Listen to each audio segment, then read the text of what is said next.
প্রতীক হিসেবে শাপলাকলি নিতে রাজি হয়েছে জাতীয় নাগরিক পার্টি এনসিপি।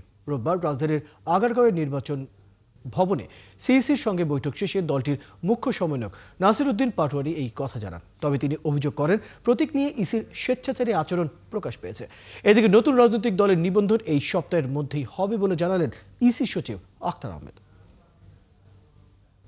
ইলেকশনের দামাডল অলরেডি বাংলাদেশে শুরু হয়েছে।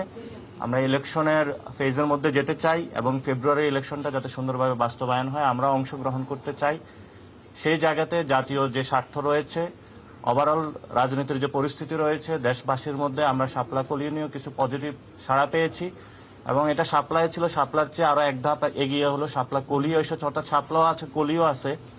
তো সেই জায়গাতে নির্বাচন কমিশন আমরা যতটুকু চিন্তা করেছি তারা এক ধাপ একটু বেড়ে চিন্তা করে সেখানে কলি, শাপলা এবং কলি অন্তর্ভুক্তি করেছে।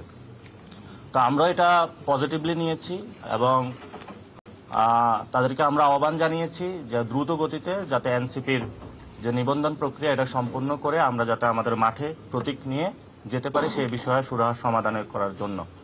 নতুন রাজনৈতিক দলের নিবন্ধনের বিষয়টা নিষ্পত্তির জন্য পর্যালোচনা আমরা এখনো করছি এবং আমার দৃঢ় বিশ্বাস যে এটা এই সপ্তাহের ভিতরে আমরা দিয়ে দিতে পারবো। আমি আপনাকে শেষ করি, আমি যত তাড়াতাড়ি এটা জানিয়ে দিতে পারবো আমার দায়টাও কমতেছে।